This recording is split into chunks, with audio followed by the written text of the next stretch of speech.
Olá pessoal, senta que lá vem história. Vou trazer para você um caso concreto que aconteceu comigo e que vai trazer um aprendizado para você do ponto de vista do dia a dia do advogado criminalista. Nesse caso, meus clientes, eu fui contactado pelos familiares que me contactaram e disseram: olha, nós tivemos 2 parentes que foram presos numa cidade do interior de Pernambuco. Até aí tudo bem. E eles informaram, foram presos porque fizeram a saída de banco e foram presos em flagrante delito e já estão no presídio. E isso, como era um caso que foi um caso antigo, né? Hoje, quando a pessoa é presa, já vai poder ser custódia e já é feita toda, ou se fica preso preventivamente ou se é considerado liberdade provisória ou relaxado. Naquela época, quando eu fui, quem decidiu o processo era o juiz já natural, que é o juiz que ia receber o processo, que era competente, não existia audiência de custódia.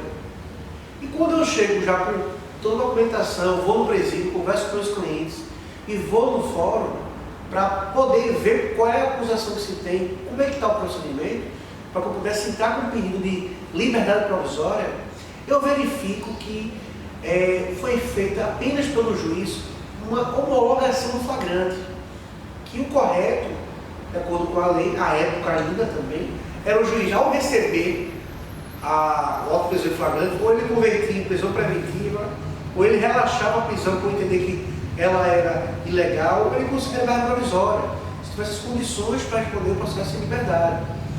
Até aí, vendo que o juiz tinha alguns posicionamentos antigos, já da prática da jurisdição, eu vi o flagrante está homologado. Então não tem preventiva ainda. Eu entrei com um pedido de liberdade provisória, mas antes de entrar, o juiz tinha ele homologou o flagrante e encaminhou o processo para o Ministério Público, que é o órgão acusador competente para interpor e oferecer a denúncia contra meus clientes. Uma vez recebido o auto de prisão em flagrante, o Ministério Público, ao invés de representar ou requerer prisão preventiva, ele fez apenas o seguinte: ele se homologa o flagrante e ele só corroborou o que o juiz já tinha definido, que mantém essa prisão, ele alegando no parecer dele que se mantivesse a prisão dos meus clientes, mas não pediu que fosse convertido em prisão preventiva, porque o juiz já só tinha homologado aquilo ali. Eu vendo aquela falha, aquela brecha, eu entrei com um pedido de liberdade provisória, alegando que foi feita a homologação, o Ministério Público não se posicionou pela conversão de prisão preventiva, que meus clientes tinham essas condições. O juiz, quando recebeu isso, ele realmente identificou que o Ministério Público não pediu a prisão. O juiz poderia ter convertido? Poderia, mas o juiz concedeu a liberdade dos meus clientes, até porque até aquele momento eles não respondiam o processo, né? Então concedeu para usar meus clientes. Só que isso é um caso tão midiático, né? Porque isso teve repercussão na cidade, porque foi um assalto a banco, uma saída de banco na realidade, em que o cliente tira, saca o dinheiro e na porta do banco ele é assaltado, que foi o que aconteceu. Isso teve repercussão no batalhão, em outras cidades vizinhas, que não aceitavam que os meus clientes viessem a ser soltos quase 5 dias depois do fato. Aí tudo bem, quando ficaram soltos em liberdade. Isso é uma parte do processo. Esse processo é no interior de Pernambuco. E para minha surpresa, passados 1 mês e meio, um dos meus clientes é preso numa grande operação que aconteceu na capital, aqui do Recife. Então, como aconteceu essa operação, meu cliente estava na operação respeito à associação criminosa, acusação de associação criminosa. Ele e mais 17 pessoas nesse processo. Todos presos. E só esse meu cliente também preso junto com eles. Passa-se 1 mês, 2 meses, 3 meses, 4 meses. E meu cliente estava solto no processo do interior, mas preso aqui na capital.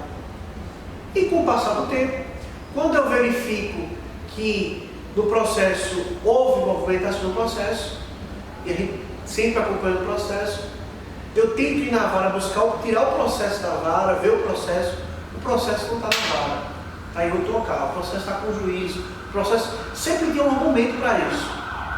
Até o momento que, quando eu consegui ver o processo, eu vi que foi concedida uma revogação da prisão para uma das pessoas, um dos 18 acusados, um dos 17 acusados. E eu fui ver os argumentos do juiz. E os argumentos do juiz, eles eram muito parecidos com as condições que o meu cliente teria de ser posto em liberdade. O juiz soltou um daqueles 17 réus. E no que soltou, argumentou o seguinte, uma das varas criminais da capital, que em razão dessa operação, ser uma operação anterior ao processo que corria contra esse réu, que era no ano corrente, não haveria, se o processo no ano corrente ele foi solto e liberado por essa vara, era um outro processo que não tinha nada a ver com essa operação.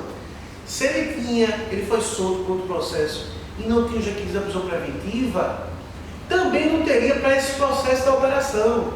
Então veja, esse um dos 17 réus, ele foi solto sob o argumento de que ele foi preso por um outro processo, o juiz concedeu a liberdade a ele, que foi o mesmo juiz da operação, concedeu a liberdade a ele.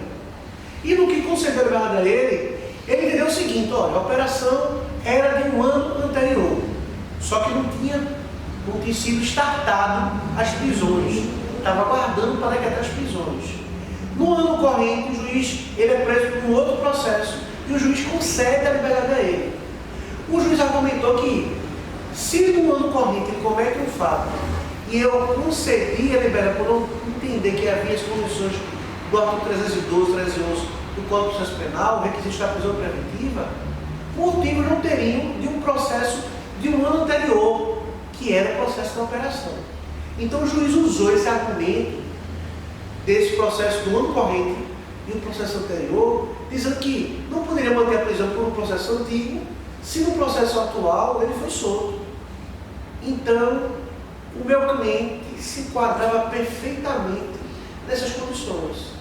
Meu cliente estava no processo anterior, a operação era um processo de um ano anterior, só que não tinha sido startado ainda as prisões, não tinha sido ainda decretada as prisões, embora houvesse processo, só que estava em segredo de justiça. O processo do ano, que meu cliente também tinha um processo, ele foi preso por saidinha de banco, por assalto a banco, a mão armada. Ele foi preso, meu cliente, mas ele foi solto. Então ele tinha um processo recente, contemporâneo, atual, mas que ele estava achando um processo em liberdade. E tinha um processo antigo, de um ano atrás, que ele não sabia, não tinha conhecimento, mas que ele também não tinha sido declarado prisão. Então, se ele estava solto por um processo atual daquele ano, não haveria justificativa para manter a prisão dele de um processo antigo, das mesmas condições que esse réu que havia sido solto. Eu peguei os argumentos do juiz e utilizei para conceder a revogação da prisão preventiva do meu cliente. Aí vocês vão ver o drama que passamos. Isso no escritório, eu fui uma vez, depois de ter protocolado o pedido de revogação, com os argumentos que eu tinha utilizado, pedi uma vez, 2 vezes, 3 vezes, 4 vezes, fui lá várias e várias vezes falar com o juiz. O processo está em casa, o processo está aqui, tenho dificuldade no processo. E para minha surpresa, eu tomo conhecimento que alguns advogados de outros réus vão no presídio conversar com o meu cliente, tentando cooptar meu cliente, dizendo que consegue liberar meu cliente, cobrando rios de dinheiro. Eu fico assustado e digo ao meu cliente, olha, não dê R$1, porque isso não é advogado não, isso é bandido. O advogado faz um papel desse, antiético, e pelas costas, e oferecer dinheiro. Não é papel de advogado. O advogado não faz isso. A gente não promete absolutamente nada, promete trabalhar. Prometer soltura em mim, ninguém tem conseguido fazer isso. Então, o advogado, o cliente, confiou em mim, na nossa capacidade. Essa perspectiva, passando quase 15 a 20 dias, isso eu lá conversando com ele, o juiz, Quando ele volta numa audiência dessa, ele me depara comigo lá na frente da vara. Ah, doutor, o senhor está aqui, doutor? Estou, excelência, estou aqui aguardando o senhor para a gente vir analisar aquele caso. É o que eu digo, o advogado tem que ser diligente. Ele tem que estar em cima do processo, para que muitas vezes o processo de fato ande, bem em benefício do seu cliente, mas que ele ande de fato. E o juiz ao qual você está no carro, eu disse, não, excelência, eu aguardo, excelência, não tem problema nenhum não. Nosso cliente está aí. E como eu disse, num caso do outro réu, o juiz não ouviu o Ministério Público. Normalmente, quando se trata de prisão preventiva, o comum é o quê? O juiz dá vista ao Ministério Público e depois que volta a comparecer, ele decidir. No outro caso, o juiz decidiu direto a soltura dele, recebeu o pedido e soltou. O juiz não tinha mais argumentos, porque eu usei os argumentos dele para pedir a liberação do cliente. Ele viu os dois processos, tentou postergar o máximo possível. Quando o processo chegou na vara, ele foi buscar um carro, o juiz voltou, preparou o pedido. Quando ele saiu, doutor, infelizmente, eu não pude ser seu cliente. Ele disse, doutor, estou brincando, seu cliente está solto. Quando ele falou isso, deu um alívio. Na hora que ele falou que estava preso, que não ia ser liberado, infelizmente não poderia, depois ele disse, doutor, seu cliente está solto.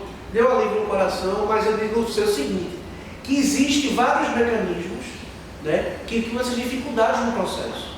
Então, assim, qual é a dica que eu dou para vocês? Tem casos que usar o argumento do juiz, quando você tem vários coautores ou partícipes, pessoas, vários réus no mesmo processo, vários réus, essa é a minha dica. O argumento que ele utilizar para um desses réus, você pode enquadrar nas condições do seu cliente também. Então, na própria processo de liberdade daquele juiz, você pode colher argumentos para soltar o seu cliente. Isso que eu digo, você, naquela mesma vara, existem várias decisões. E decisões que você pode usar contra aquele mesmo juiz, precedentes dele, decisões dele, que você utiliza o arcabouço de justificativa dele para tentar conceder uma liberdade para o seu cliente. Então foi isso que eu utilizei nesse caso e consegui obter êxito do meu cliente. O juiz, diante dessa situação toda, tínhamos 17 presos, um deles tinha sido solto. Quando o meu foi solto, com base nessas argumentações, o juiz não tinha, estava insustentável, não tinha mais como manter a prisão de todos os outros. Em seguida, ele mandou considerar todo mundo uma vez. Por quê? Não haveria sentido uma operação não sair em detrimento de todos os outros, a não ser que ele tivesse alguma especificidade, alguma questão de doença grave, para que o juiz pudesse conceder até mesmo a prisão domiciliar, mas que não foi o caso. Concedeu a liberdade provisória, sem nenhum condicionamento, e esse rapaz foi solto, e os outros 16 estavam presos, mas não conseguimos obter êxito. Obtivemos o êxito em relação a esse caso, né? E eu fiquei muito feliz por conta disso, mas levei como exemplo que a gente como advogado, nós como advogados, temos que estar em cima, sermos persistentes, usarmos do direito ao nosso favor, os argumentos que nós temos e conseguimos obter o êxito. Então a dica é, use do próprio argumento do juiz para conceder ao seu cliente o direito que ele tem. Porque muitas vezes o argumento do juiz está ali, a brecha para que você consiga a liberdade do seu cliente. E foi isso que nós obtivemos nesse processo. Então essa foi a história de hoje, que vocês possam levar para o dia a dia de vocês também, usar isso, que é muito comum também, no argumento que o juiz usar, ele se enquadrar no seu caso, e você tem que usar de vários argumentos para conseguir essa liberdade.